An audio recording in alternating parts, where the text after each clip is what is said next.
The black SUV had been parked beneath Sophia Bennett's apartment for 23 nights when she finally walked downstairs carrying a kitchen knife. Rain fell hard over Chicago, turning the streetlights into trembling gold streaks across the pavement.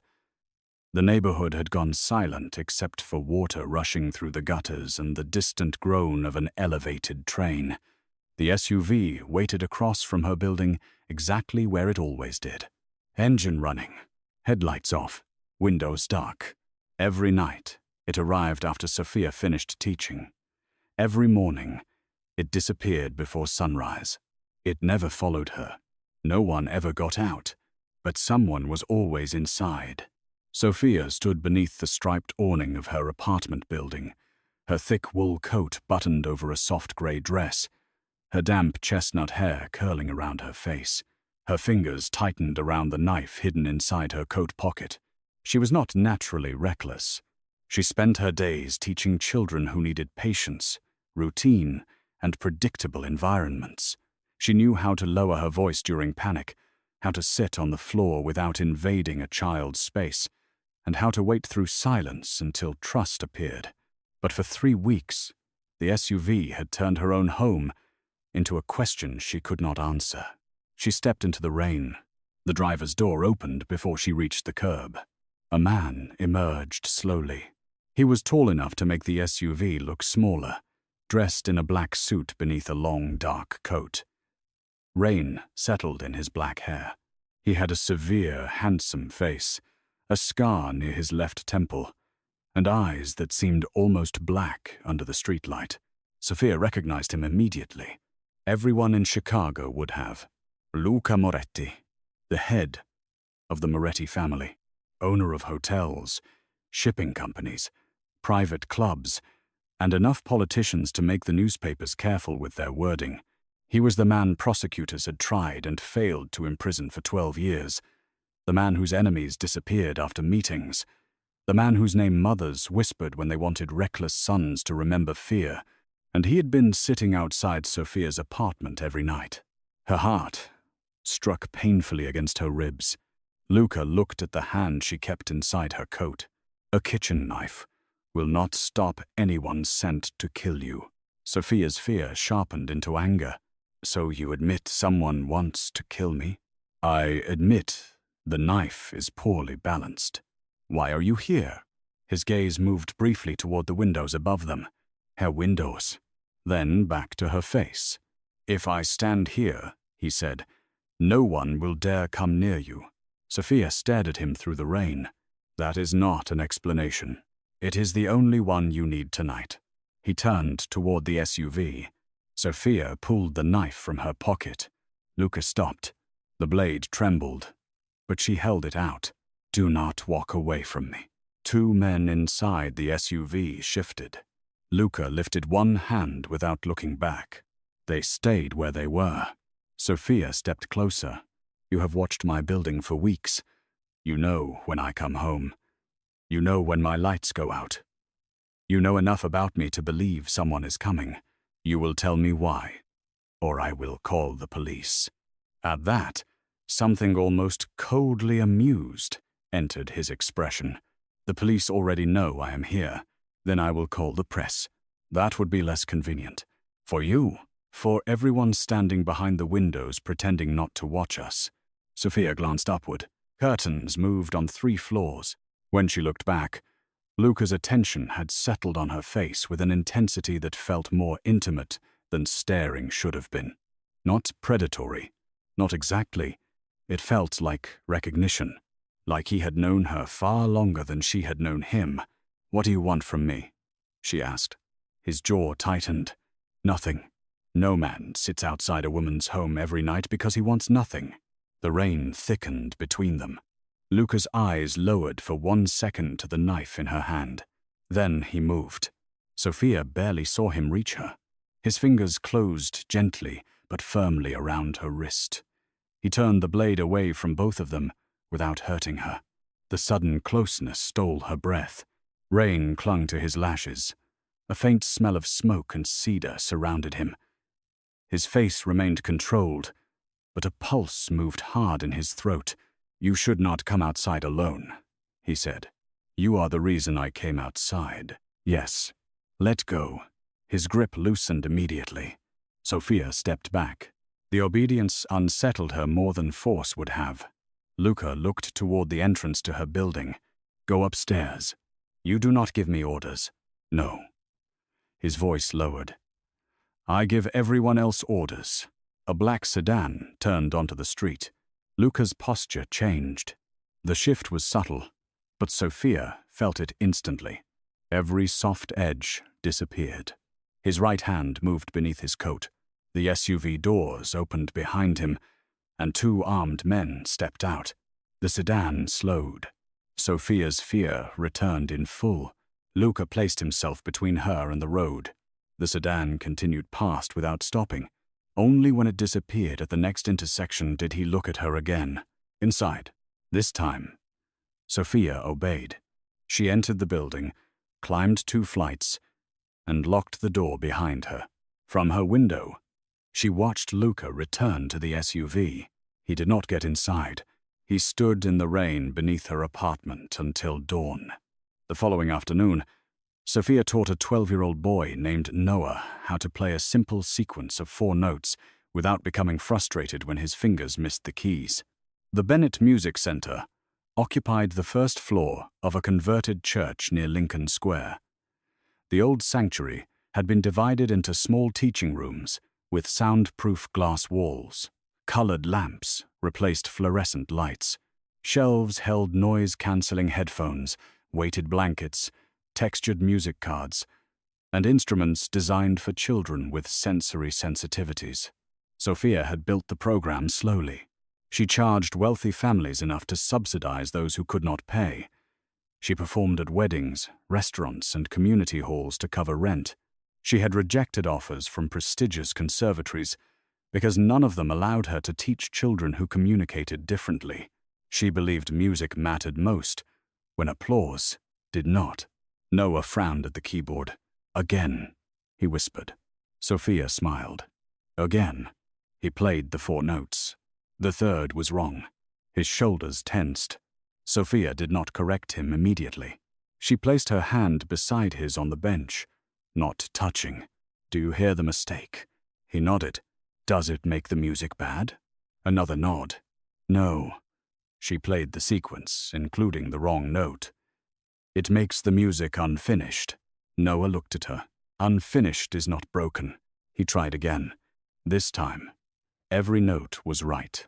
Sophia praised him quietly and saw his mother wiping tears outside the glass.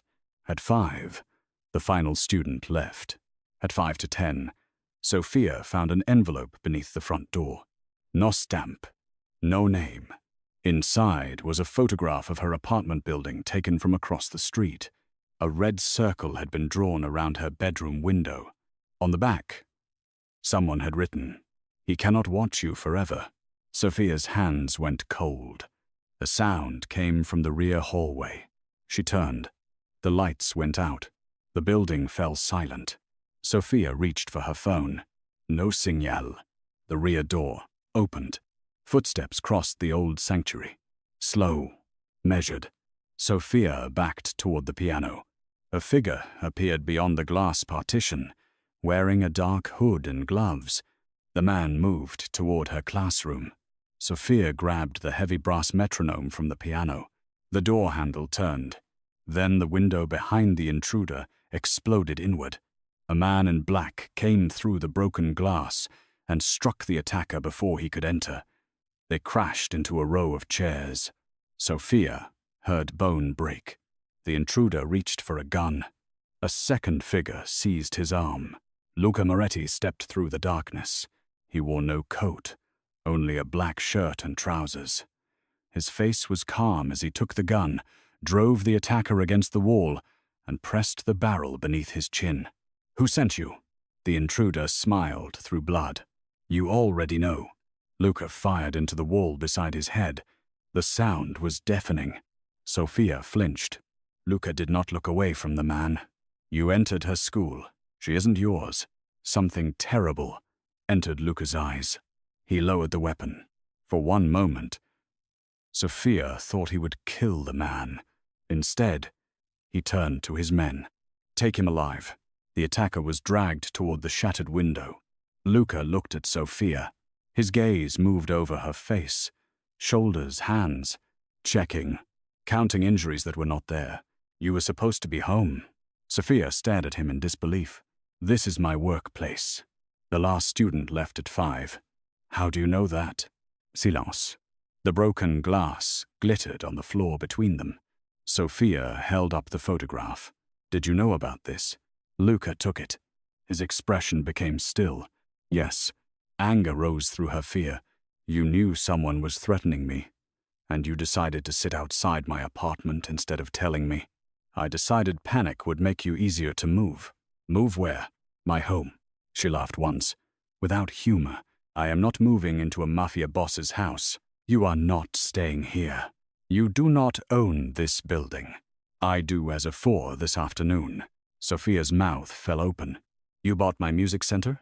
I bought the mortgage from the bank. That is not the same thing. It is enough. You cannot buy every room I enter. Luca stepped closer. No. His Chase held hers. But I can make every man who enters it afraid. The sentence should have repulsed her. Instead, Sophia remembered him placing his body between her and the sedan in the rain. She looked toward the blood on the floor. Who was he? One of Damien Vescari's men. Who is Damien Vescari? My cousin. That does not explain why he wants me. Luca's expression closed. You are leverage. Because you sit outside my apartment? Yes. Then stop. The words landed between them. Luca looked at her, as though she had asked him to stop breathing. Sophia continued, If your presence is the reason I am in danger, disappear. He did not answer. Can you? His face remained cold, but his eyes betrayed him. No. The honesty frightened her. Luca led her through the rain to his SUV, while his men secured the building. Sophia refused to sit beside him. She took the opposite side of the rear seat, keeping as much distance between them as the vehicle allowed. The city passed in fractured reflections across the windows. Luca sat with one hand resting over the other. He did not look at his phone. He did not speak. He seemed almost unnaturally still. Sophia studied him despite herself. You knew my teaching schedule. Yes. You knew where I live. Yes. You bought my mortgage. Yes. How long have you been watching me? His gaze shifted toward her. Long enough. That is not a number. No. Do you enjoy frightening people? Sometimes. Do you enjoy frightening me? His expression changed slightly. No. Then answer me. Luca looked away. Not yet. The SUV entered an underground garage beneath a glass tower overlooking the river. Sophia was taken through a private elevator into a penthouse that felt more like a museum than a home. Dark marble floors, floor-to-ceiling windows, original paintings, furniture arranged with exact precision, nothing personal. No photographs, no open books, no evidence that anyone slept there. Guest room is upstairs, Luca said. Sophia remained near the elevator. I'm not staying. You are. You cannot keep me here. You are free to leave. She pressed the elevator button. Nothing happened. Sophia looked at him. Luca's mouth tightened. The elevator is temporarily disabled. That is keeping me here. It is keeping Damien's men out. You are impossible. I have been called worse. I can imagine. A woman in her 60s entered from a side hallway. She wore a simple navy dress and regarded Luca with the tired patience of someone who did not fear him. This must be Sophia. Sophia turned sharply. The woman smiled gently. I'm Luca Moretti. Luca's aunt. Luca's expression hardened. You are not supposed to be here. And you are not supposed to bring a frightened woman into this mausoleum without giving her tea. I am not frightened, Sophia said. Helena glanced at the broken metronome still clutched in Sophia's hand. Of course not. She led Sophia toward the kitchen. Luca followed. Elena stopped and looked over her shoulder. You can wait outside. This is my home. And yet, No one has ever mistaken it for one. To Sophia's surprise, Luca stayed behind. Elena poured tea while Sophia sat at a long marble island. "He has been difficult since birth," Elena said. "Your nephew owns my building, tracks my schedule, and imprisons me for my safety. Yes, difficult." Sophia almost smiled, but stopped herself. "Why am I here?" Elena's hands paused over the teapot. "That is Luca's truth to tell. He refuses. He refuses most things that might make him human." Sophia looked through the doorway. Luca stood near the windows, speaking quietly into a phone. 3 armed men waited around him, but he seemed alone among them. "Does he sleep?" Sophia asked without knowing why. Elena looked at her. The question had struck something. Not often. That night, Sophia lay awake in the guest bedroom, while wind pressed rain against the glass. The room was beautiful but impersonal. Fresh clothing had appeared in the closet, all in her size. Comfortable dresses, soft sweaters, wide-legged trousers, silk pajamas. Sophia stared at them for a long time. Someone had known exactly what to buy. At 1 a.m, she heard footsteps outside. Not guards. One person. They stopped beyond her door. Sophia waited. No knock came. 5 minutes passed, then 10. She opened the door. The hallway was empty. At the far end, Luca stood before the windows with his back to her. "You do this everywhere?" she asked. He turned. "Do what?" "Wait outside doors without knocking." His eyes lowered briefly. "I was checking the corridor. There are 6 armed men downstairs." 7. That does not improve the explanation. Luca said nothing. Sophia folded her arms. "Why did you come to my apartment every night?" "To protect you." "Why me?" His face became unreadable. "Go back to bed. You do not sleep." The silence that followed confirmed it. Sophia walked closer. "You have not slept since I arrived." "I sleep.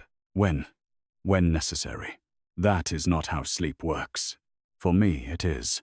A low vibration came from somewhere beyond the wall. Sophia listened. Music. Piano music. She recognized the piece. Her own arrangement of Clair de Lune. She had played it at a small community recital 4 years earlier. Her gaze snapped toward Luca. He went completely still. "Where is that coming from?" "Security system." "No. That is my performance." Luca moved toward her. "Go back to your room." Sophia stepped away from him and followed the sound. It came from behind a dark wooden door at the end of the corridor. Luca reached her before she touched the handle. His hand closed around her wrist. Not painfully, desperately. "Do not open that door." Sophia looked at him. It was the first time she had seen fear in his face. "What is inside?" "Nothing you need to see. My music is playing." "Yes. Why?" His grip loosened. Sophia opened the door. The room beyond was dark, except for the blue light of hundreds of small screens. Shelves covered every wall. On them sat vinyl records, digital drives, concert programs, handwritten notes, old photographs, and carefully labeled audio files. Sophia stepped inside. Every screen displayed a different image of her, playing at the Bennett Music Center, performing at a hotel lounge, sitting beside a child at a piano, carrying groceries in the snow, laughing outside a coffee shop, standing beneath a red umbrella. Some images were 7 years old. Her stomach turned cold. "What is this?" Luca remained in the doorway. His silence answered before his words could. Sophia approached a shelf. One file was labeled S. Bennett St. Agnes. Benefit 11:42 p.m. Another, private lesson child unknown window, open rain. Another, community recital Mozart, first night without nightmares. Sophia turned. "How long?" Luca's face seemed carved from stone. 7 years. She stared at him. "You recorded me for 7 years?" "Not always personally." "That is supposed to make it better?" "No." She picked up a photograph of herself playing in the corner of a nearly empty hotel bar. I didn't even know anyone was listening that night. I was. Why? Luca looked at the screens. When he spoke, his voice had changed. I had not slept for 11 days. Sophia's anger paused. He entered the room slowly. 7 years ago, my family was at war with the Vescari organization. My father had been killed. My brother disappeared. Every safe house had been compromised. I spent 20 months expecting every door to open with someone carrying a gun. His gaze remained fixed on one screen. You played at the St. Agnes Hotel during a charity event. The ballroom was 3 floors below the room where I was hiding. Sophia remembered the event vaguely. A fundraiser for pediatric therapy programs. She had played until midnight because the scheduled pianist became ill. I heard you through a service vent, Luca continued. The first piece was Chopin. The second was something you composed. Sophia knew which piece. Home Before Morning. His eyes met hers. Yes. The room felt suddenly smaller. I fell asleep before it ended. Luca's jaw tightened, as if admitting weakness caused physical pain. It was the first time I had slept without medication since the war began. Sophia looked around at the archive. So, you recorded me. I had someone find the performance. And then, I listened again. How many times? He did not answer. Sophia looked at the hundreds of files. Her chest tightened. You followed me because my music helped you sleep. At first. What happened after that? Luca stepped closer. I learned who you were.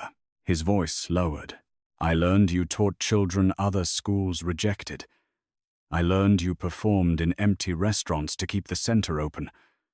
I learned you walked students home when their parents worked late. I learned you never turned away a frightened child, even when you were frightened yourself. Sophia's eyes burned. That still does not give you the right to watch me. No, you could have bought an album. You never recorded one. You could have asked. Yes, but you didn't. No. Why? For the first time, Luca looked away from her. Because I did not trust what would happen if you knew me. Sophia's voice softened despite herself. And now Damien knows what you are to me. She stared. What am I to you? His gaze returned. The answer was there, but he refused to speak it. Sophia placed the photograph down. This room is not romantic. I know. It is not protection. I know. It is obsession. Luca's face became still. Yes. The word moved through her like a shock. He did not defend it. He did not rename it. Devotion. He simply stood in the room, built from 7 years of silence, and admitted the truth. Sophia pushed past him. I want to leave. Tonight is unsafe. I do not care. I do. That is the problem. She returned to the guest room and locked the door.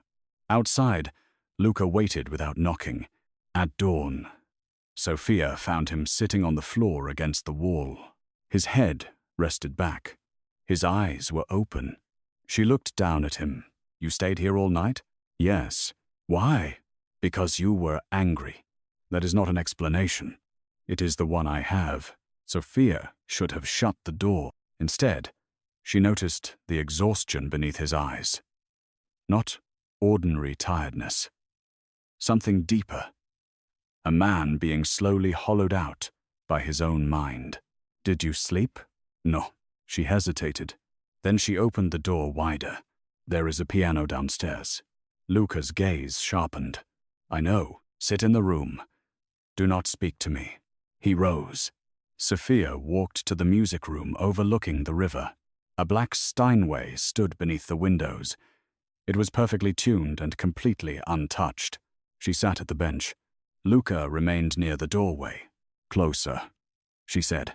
He approached, but stopped several feet away. Sophia began to play. Not one of the recordings.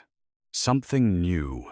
A slow progression, without a finished melody. Luca's posture remained rigid for the first few minutes. His hands stayed folded behind his back. His attention moved constantly toward the windows and doors. Then, gradually, almost imperceptibly, his shoulders lowered. Sophia continued. She did not look at him. until she heard his breathing change. Lucas sat in a chair beside the piano, his eyes closed. Within minutes, he was asleep. The most feared man in Chicago slept with his head tilted toward her music and one hand resting near the gun beneath his coat. Sophia played for almost an hour. When she stopped, he opened his eyes immediately. For one vulnerable instant, he looked disoriented. Then the Mafia Boss returned. How long? 47 minutes. Luca stood. That was unnecessary. You are welcome. I did not thank you. No. You looked almost human. I understand why that would be upsetting. Something faint moved at the corner of his mouth. It was not quite a smile, but it changed his entire face. Then, a bodyguard entered. Mr. Moretti, Damien has taken the South Docks.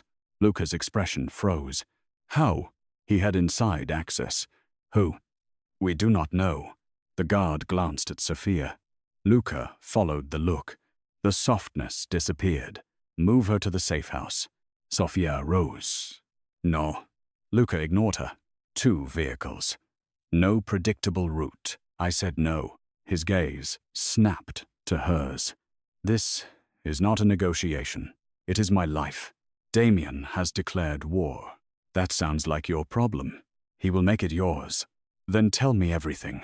Luca's jaw clenched. Sophia stepped closer. You brought me into this. You watched me for years. You bought my building.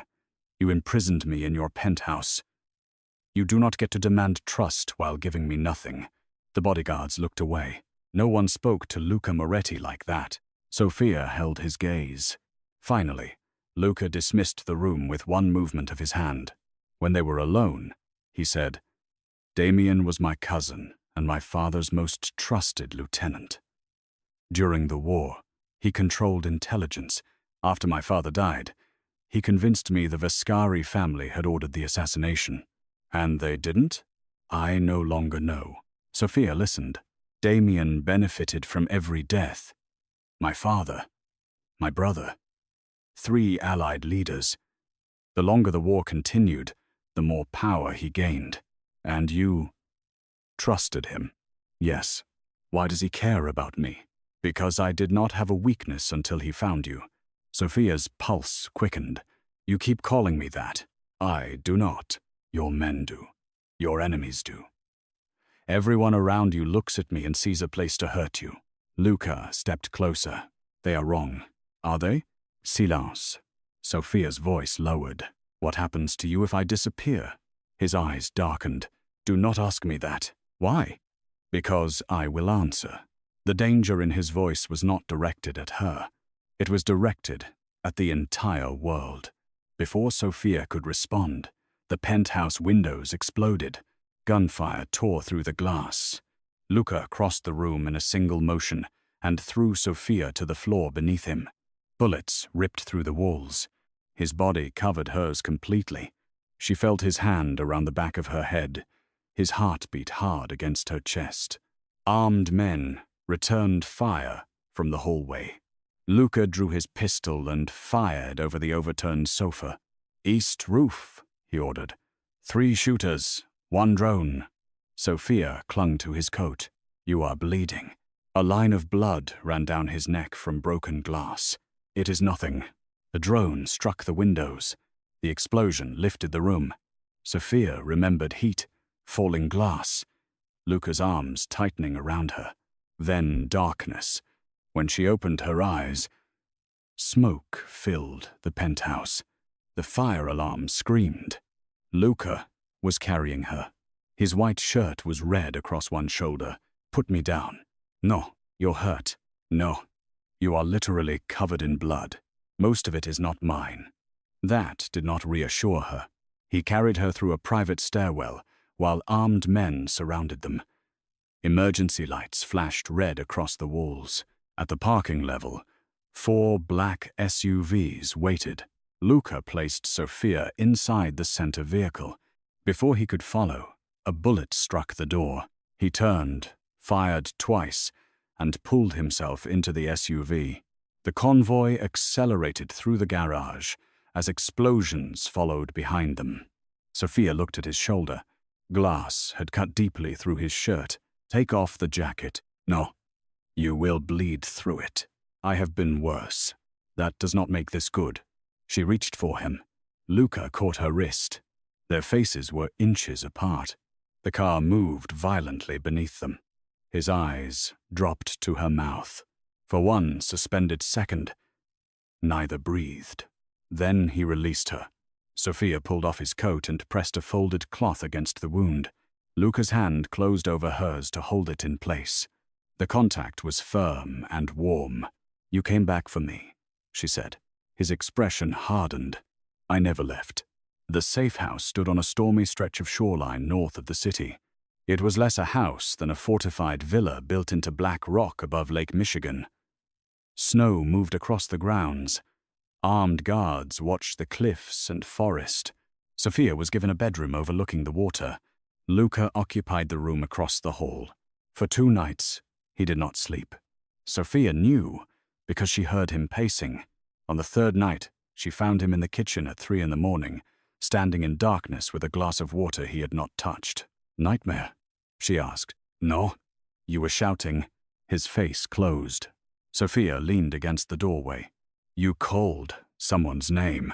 Luca looked toward the windows. "Matteo, your brother." "Yes." "What happened to him?" "He disappeared during the war." "You think he is dead?" "I know he is." "How?" "I saw the warehouse burn." Sophia watched his hand tighten around the glass. "You blame yourself. I sent him there." "Why?" "Damien gave me information that the men who killed my father were inside." The pieces began moving in Sophia's mind. "You sent your brother into a trap." "Yes, created by Damien." Luca's silence confirmed it. Sophia entered the kitchen. He looked at her. "Do not pity me." "I don't." "What do you feel?" "Angry." "At me?" "At the man who decided your pain was useful." Luca's expression shifted. Sophia reached for the glass. His fingers tightened around it. "Let go." "No." "You will break it. I have broken worse things. I know." Her hand remained over his. "Let go anyway." Slowly, Luca released the glass. Sophia placed it on the counter. Neither moved away. The space between them became charged. Luca lifted his hand toward her face. As he always did, he stopped before touching. Sophia felt the absence like heat. "You only do that when you are afraid," she whispered. "Do what?" "Almost touch me." His jaw tightened. Sophia stepped closer until his fingertips brushed her cheek. The contact changed his breathing. "Are you afraid of me?" she asked. "Yes." The answer surprised her. "Why?" "Because I sleep when you are near." "That is not dangerous." "It is to me." His fingers traced 1 inch along her cheek and stopped. "I have survived by never needing anyone." Sophia's voice softened. "And now?" His eyes held hers. "Now I know exactly where to place the knife." The words should have frightened her. Instead, she understood. He was not threatening her. He was confessing where she could hurt him. Sophia covered his hand with hers. Luca leaned toward her. Their mouths nearly touched. A gunshot sounded outside. The moment shattered. Luca turned instantly. The kitchen doors burst open. His security chief entered. "We found the traitor." A man was dragged into the room. Sophia recognized him. Daniel Cross, the director of her music center's scholarship program. He had worked beside her for 3 years. Daniel's face was bruised. His wrists were bound. Sophia stared. "No." Daniel looked at her. "I'm sorry." Luca stepped between them. "You gave Damien her schedule."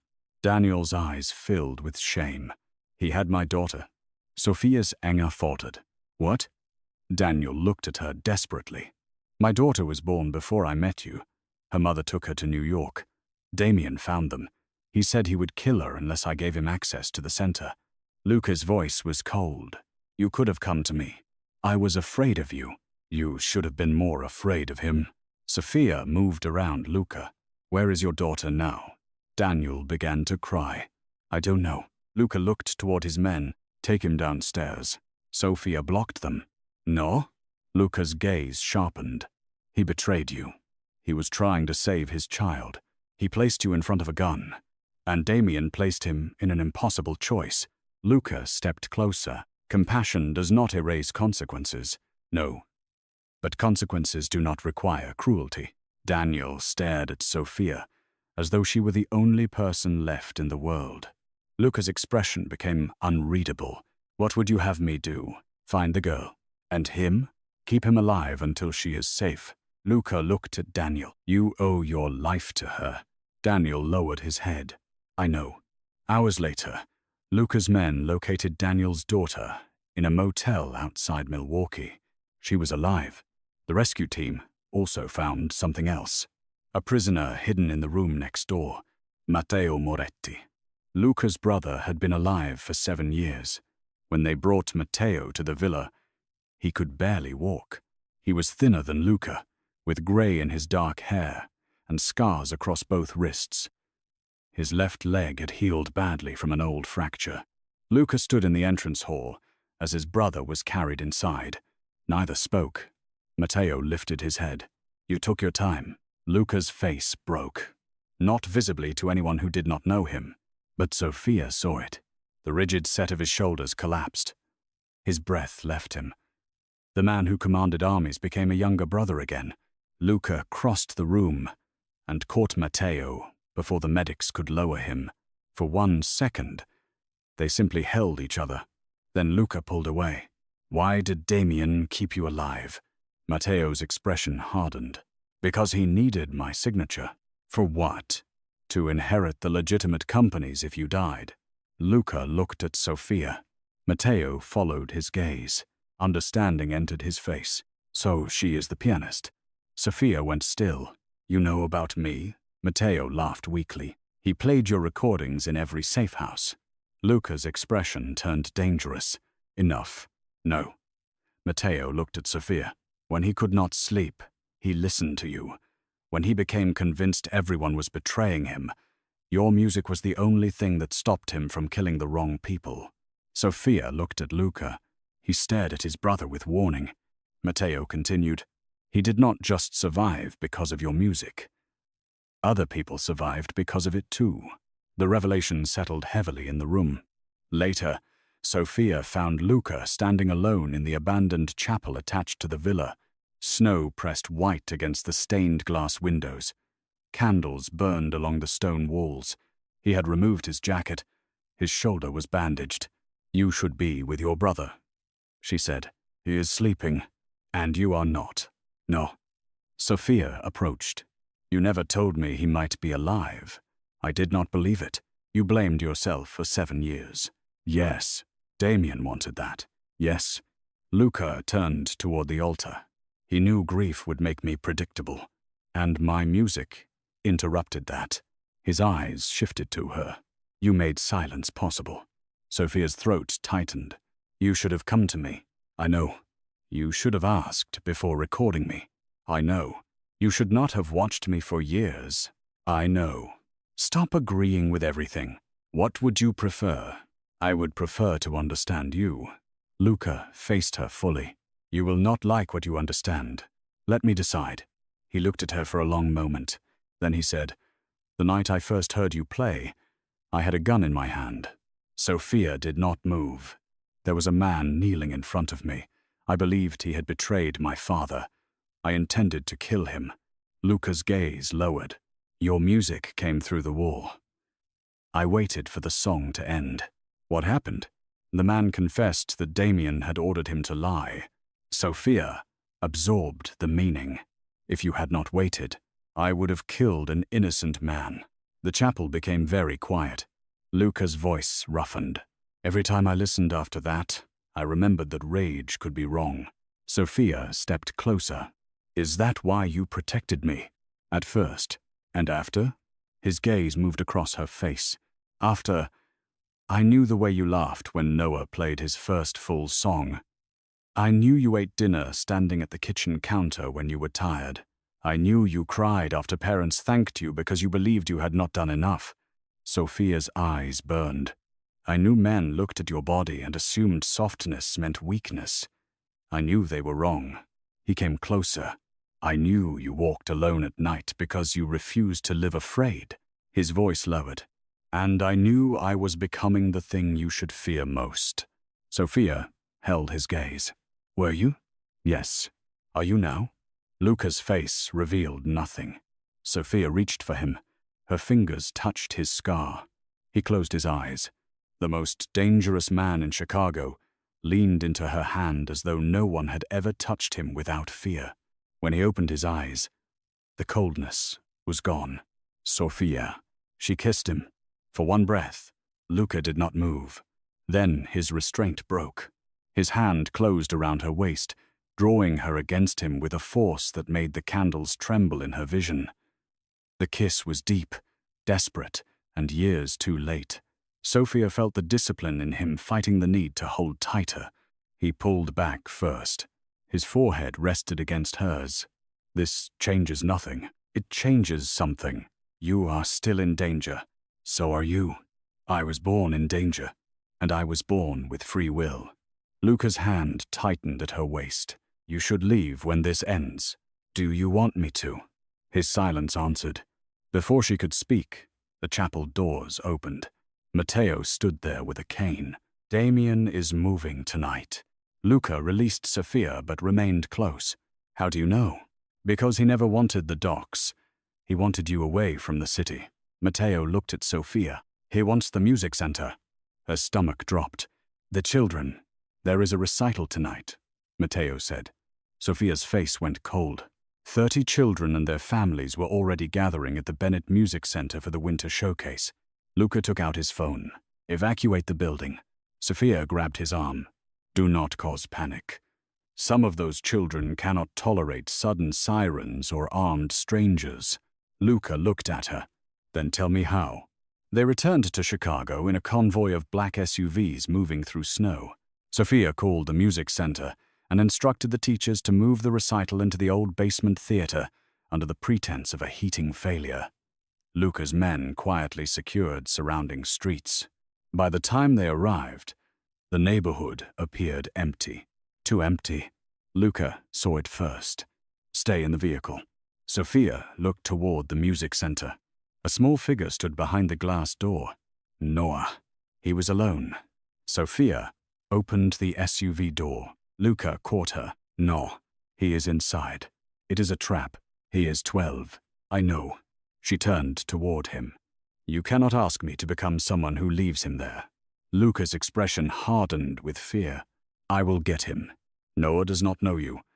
If armed men enter, he may panic. Sophia, you said my music made you wait before doing something irreversible. His grip loosened. Let me make you wait now. Sophia entered the building alone. The lobby lights were off. Snow drifted through a broken window. Noah? A soft sequence of 4 piano notes came from the sanctuary, the pattern she had taught him. Sophia followed it. Noah sat at the grand piano in the dark. A man stood behind him, Damian Viscardi. He was elegantly dressed, silver-haired, and calm. He held one hand on Noah's shoulder. Sophia Bennett, he said, the lullaby of Chicago. Sophia stopped. Let him go. Luca did not come in with you. He knows I asked him to wait. Damien smiled. And he obeyed? Sometimes. That must be new. Noah's breathing quickened. Sophia looked at him. 4 notes, she said softly. He played them. Again. Damien pressed a gun against the boy's back. No more music. Noah froze. Sophia's voice remained calm. You wanted me. I'm here. Damien studied her. Do you know how many men died because Luca Moretti finally slept? Sophia said nothing. He woke, rested, clear, difficult to manipulate. Your music made him less predictable. So, you threatened children. I removed an advantage. You imprisoned Matteo. I preserved leverage. You prolonged a war. I built an empire. Sophia looked around the sanctuary. Movement flickered behind the stained glass. Luca's men. Damien saw her glance. He smiled. The exits are wired. Sophia's heart tightened. If Luca enters, the building burns. Noah began rocking on the bench. Sophia lowered herself slowly to the floor. "Look at me, Noah." His eyes found hers. "You remember unfinished music?" He nodded. "Is unfinished broken?" "No." "Good." She began tapping 4 beats against the floor. Noah matched the rhythm with one hand. Damien looked irritated. "Stop." Sophia continued. Outside, Luca stood in the snow beneath the stained glass windows, listening through the communication device hidden in Sophia's coat. He heard the tapping. 4 beats. Pause. 4 beats. A signal. The same sequence Sophia used to prepare children for a sudden transition. Luca looked toward Matteo. "Basement." Matteo nodded. The children had been moved below. Damien had wired the visible exits, but the old church tunnels connected to a boiler room across the alley. Luca sent half his men underground. Inside, Sophia kept tapping. Damien grabbed her hair and pulled her to her feet. Noah cried out. The sanctuary doors burst open. Luca entered alone. No weapon visible. Snow covered his black coat. Damien dragged Sophia against his chest and pressed the gun beneath her jaw. Luca stopped. His face revealed nothing. But Sophia saw his hands. They were trembling. 7 years, Damien said. "I searched for the thing that could make you kneel." Luca looked at Sophia. Then he lowered himself to one knee. The image was almost impossible. The Mafia boss who had never surrendered to rival families, prosecutors, or assassins knelt in the dark sanctuary before the woman whose music allowed him to sleep. Damien smiled. "There you are." Sophia's eyes filled. "Luca, don't." He did not look away from her. "Let the boy go." "You first," Damien said. "Transfer the Moretti companies to me. You do not need her for that. I need you obedient." Luca's voice remained calm. "You will never have that." Damien's smile vanished. The gun shifted. Sophia felt the metal against her throat. Luca saw it. Something in his face died. He began unbuttoning his coat. Damien laughed. "No weapon." Luca opened the coat. Empty. He removed a folded document and placed it on the floor. "Transfer authority," he said. Signed. Damien's eyes sharpened. Sophia looked at Luca. He had surrendered his empire. For her. Damien pushed Noah away. The boy ran towards Sophia. At that instant, the basement doors opened, and Luca's men emerged beneath the sanctuary. Gunfire erupted. Damien pulled the trigger. Luca moved. He crossed the distance before Sophia heard the shot. The bullet struck him beneath the ribs. His body collided with Damien's, driving both men into the piano. Sophia pulled Noah beneath the bench. Damien reached for the gun. Luca caught his wrist. The 2 men fought across the keys, producing a violent collision of broken notes. Damien drove a knife into Luca's shoulder. Luca did not stop. He struck Damien once, twice, then forced him backward toward the balcony. Damien laughed through blood. "You still think she saves you?" Luca's face was empty. "No." He looked at Sophia. "She reminds me I can choose what I become." Damien reached for another weapon. Luca fired first. Damien staggered backward through the broken railing and fell into the darkness below. Silence followed. Then Luca collapsed. Sophia crawled from beneath the piano. Luca. Blood spread across his white shirt. She pressed both hands against the wound. His eyes struggled to focus. "Noah? Safe. The children? Safe." Luca exhaled. "Then play." Sophia stared at him. "What?" "Play. You are bleeding. I know. You are not going to sleep." His mouth almost curved. "You always sound angry when you are afraid." Sophia's hands shook. Paramedics rushed into the sanctuary. They lifted Luca onto a stretcher. He caught her wrist. "Sophia, I'm here." His fingers loosened only when she promised to follow. Luca survived the surgery. The bullet had missed his heart by less than an inch. For 3 days, he remained unconscious in a private hospital guarded by federal agents and Moretti soldiers. Sophia stayed beside him. On the second night, his heart rate began climbing despite sedation. His body tensed as though fighting an invisible enemy. A nurse tried medication. It did not work. Sophia found a keyboard in the hospital chapel and brought it into his room. She played Home Before Morning. Luca's heart rate slowed.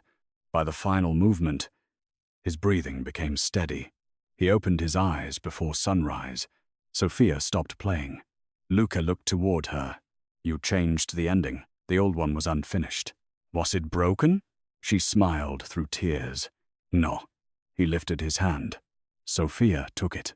For the first time, Luca did not hold too tightly. He simply let her remain.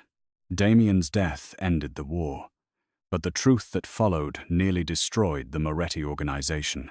Matteo gave federal prosecutors records proving Damien had ordered the murders that began the conflict. Daniel testified about the kidnapping network. Luca surrendered control of the criminal operations and cooperated in dismantling them. He sold the private clubs and illegal casinos. He transferred the docks to a legitimate logistics trust, supervised by independent directors. Money seized from Damien's accounts funded trauma treatment for families affected by the war. Luca accepted charges for financial crimes he had committed before meeting Sophia. He did not ask her to wait. At their final meeting before sentencing, they sat alone in the music center after midnight. The children's recital had been rescheduled. Their painted stars still hung from the ceiling. Luca stood beside the piano. Sophia remained on the bench. "How long?" she asked. "Possibly 2 years." "Possibly?" "My attorneys are optimistic." "You frighten judges." "Not intentionally." "That is difficult to believe." Silence passed between them. Luca reached inside his coat and placed a small device on the piano. "A digital recorder." "The first recording," he said. Sophia looked at it. "From Saint-Agne?" "Yes." "You kept the original?" "Yes." She picked it up. "What do you want me to do with it?" "Whatever you choose." The words mattered. Sophia looked at him. 7 years earlier, Luca would have hidden the truth to keep her near. Months earlier, he would have bought the building, controlled the exits, and called it protection. Now he stood before her with no guards, no demands, and no guarantee she would remain. Sophia pressed delete. Luca's face changed. "The recording is gone," she said. He nodded. Then she placed a new recorder on the piano. "You can ask for another." His eyes held hers. "May I record you?" "Yes." Sophia began to play. Luca sat beside the piano. For the first time, he listened openly. 18 months later, Luca Moretti left federal custody on a snowy morning. There were no reporters outside, no convoy, no armed men, only one black SUV parked across the street. Sophia stood beside it wearing a red coat. Luca stopped. For a man who had faced guns without blinking, he looked almost uncertain. "You came," he said. "I considered making you wait outside every night." "I would have." "I know." She approached. Luca's gaze moved over her face, as though confirming she was real. He did not touch her. He waited. Sophia took his hand. They drove to the Bennett Music Center. The building had changed. A new wing had been added for sensory therapy. The old sanctuary had been restored. The bullet marks were gone, but one damaged piano key had been preserved beneath glass. A plaque beside it read, "Unfinished is not broken." Children filled the hallways. Noah, now 14, performed the opening piece at the center's anniversary concert. Daniel sat in the audience with his rescued daughter. Matteo stood near the back with Elena, leaning on a cane. Luca remained in the final row. He did not sit outside. He entered. After the concert, Sophia found him alone in the sanctuary. The lights were dim. Rain moved softly against the windows, echoing the first night she confronted him beneath her apartment. "You disappeared," she said. "I was giving you the room. You have become very polite. It is exhausting." Sophia smiled. Luca looked toward the piano. "Do you still hear the war?" she asked. Sometimes. Do you sleep? More often. With recordings? His gaze returned to hers. Sometimes. And without them? When I know where you are. Sophia stepped closer. That sounds dangerously close to dependence. Yes.